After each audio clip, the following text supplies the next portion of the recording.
Bonjour tout le monde, j'espère que vous allez bien. De mon côté, ça va. Aujourd'hui, nous nous retrouvons pour une nouvelle vidéo et nous allons parler de la formation de préposés aux bénéficiaires à la résidence permanente.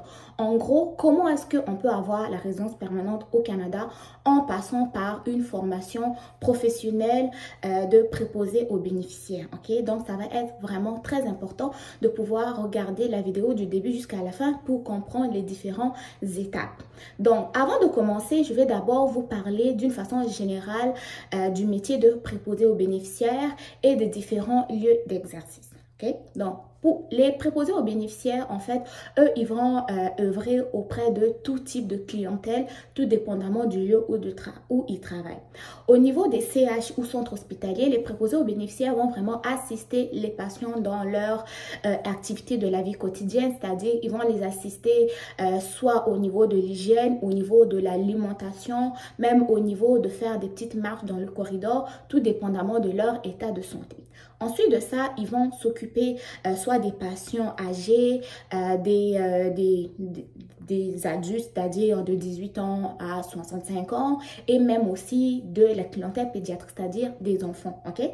Maintenant, dans les centres d'hébergement et de soins longue durée qu'on appelle des CHSLD ici ou que d'autres personnes dans d'autres pays appellent maisons de retraite, les préposés aux bénéficiaires vont vraiment être tout le temps, pas tout le temps, mais en présence continue avec les résidents. Okay? Ils vont les aider dans leurs activités de la vie quotidienne une fois de plus.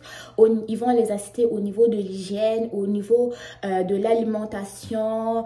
Ils vont aider aussi au niveau de l'habillage, au niveau de l'entretien de leur personne. Okay? Donc, tout dépendamment du lieu où ils travaillent, ils vont avoir des fonctions plus spécifiques, ok? Mais sinon, ils peuvent travailler partout, soit dans des centres hospitaliers, dans des centres d'hébergement de soins longue durée qu'on appelle retraite.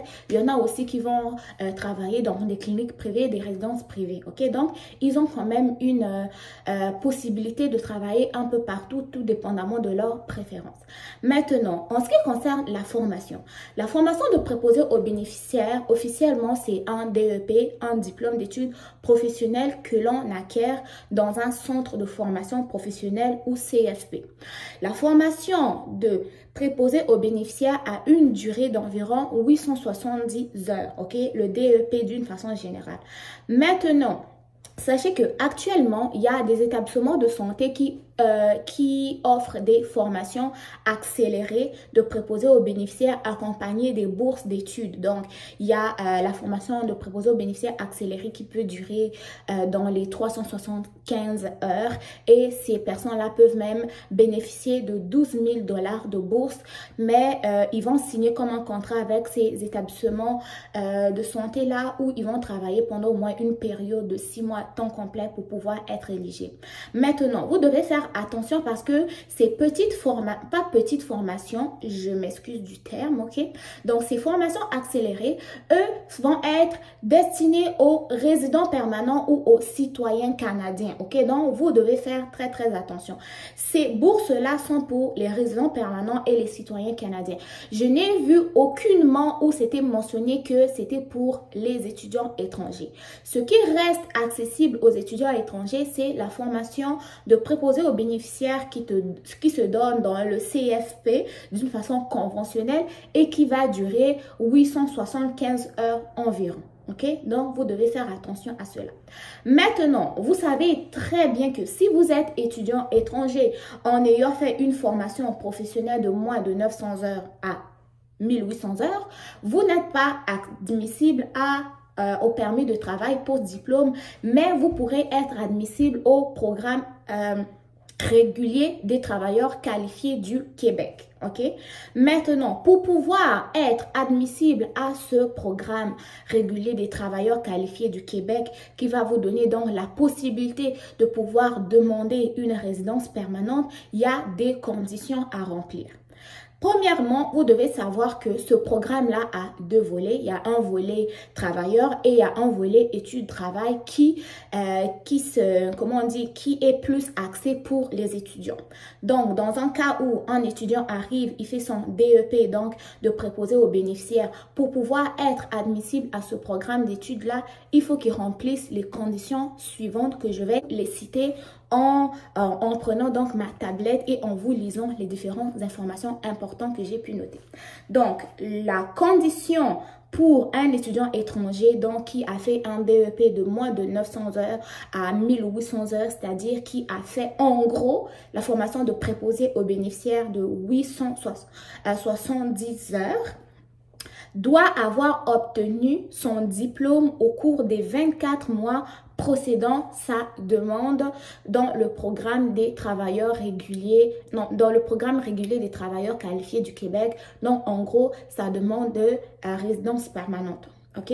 Ensuite, il doit avoir 12 mois d'expérience comme préposé aux bénéficiaires au cours des 24 mois qui précèdent sa demande et après la date de fin du programme d'études.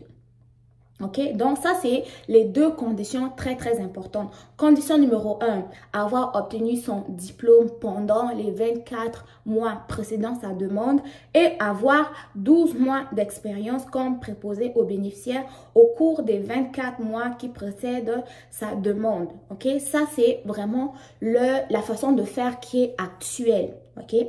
Ensuite, pour ce qui est, il doit avoir aussi, un diplôme qui est donc admissible, qui est donc son DEP en soins assistance de personnes à domicile, ok? Je le prononce comme ça, mais son DEP pour devenir préposé aux bénéficiaires. Et en ce qui concerne l'expérience de travail, même si c'est 12 mois comme préposé aux bénéficiaires au cours des 24 mois précédant sa demande, cette expérience de professionnel-là doit être obtenue d'une façon légale. Ensuite, doit être rémunéré et aussi à temps plein. Quand je parle d'une expérience professionnelle obtenue de façon légale, ça veut dire une expérience professionnelle que tu vas postuler à la personne t'embauche d'une façon légale et tu es rémunéré d'une façon légale. Parce que ici, il y a ce qu'on appelle des travaux sous table. C'est des emplois où l'employeur te paye directement en main propre, de l'argent en main propre. Tu vas avoir donc un salaire qui n'est pas déclaré, un salaire qui n'est pas imposé. Ça, c'est un emploi qui est illégal. Mais toi, maintenant, un emploi légal, ça va être un emploi où il y a des preuves de versement de salaire et où c'est un emploi qui est déclaré et où tu vas pouvoir payer des impôts, ok? Ça doit être très, très clair. Ensuite, bien sûr, un emploi qui est rémunéré et à temps plein, ok? Quand je parle de temps plein, c'est environ les 30 heures par semaine, voire à 40 heures par semaine. Ça, c'était les différentes conditions. Ensuite de ça, pour ce qui concerne comment faire pour avoir un permis de travail après avoir terminé vos études donc de formation de préposé aux bénéficiaires. Je m'excuse, j'ai eu un petit accident avec mon téléphone. Comment avoir cette expérience-là? C'est qu'à la fin de votre formation, vous devez à tout prix trouver un employeur qui va vous embaucher pour travailler comme préposé aux bénéficiaires. Si vous avez le malheur de ne pas trouver un employeur qui va pouvoir vous embaucher, je pense que vous allez risquer d'être expulsé ou renvoyé dans votre pays. Donc, pour cela, vous devez vraiment être actif. Regardez qui est prêt à vous embaucher parce que même si vous terminez la formation de préposé aux bénéficiaires, c'est pas tous les hôpitaux qui vont vous embaucher, c'est pas tous les centres hospitaliers qui vont vous embaucher. Malgré qu'il y a une pénurie de main d'œuvre, il y a certains hôpitaux qui ne recrutent pas à l'international. Quand je parle d'international, c'est parce que quand toi tu arrives en étant étudiant étranger, tu es encore étrangers. Donc, pour qu'ils t'embauchent, il faut qu'ils se rendent compte qu'ils n'ont pas trouvé une main-d'œuvre d'une façon locale. Là, ils n'auront plus le choix que d'embaucher des étudiants étrangers. Donc, c'est dans ce cas-là que ça va être très important quand vous venez étudier dans un domaine. Essayez de regarder quel est le taux d'employabilité dans ce domaine d'études-là.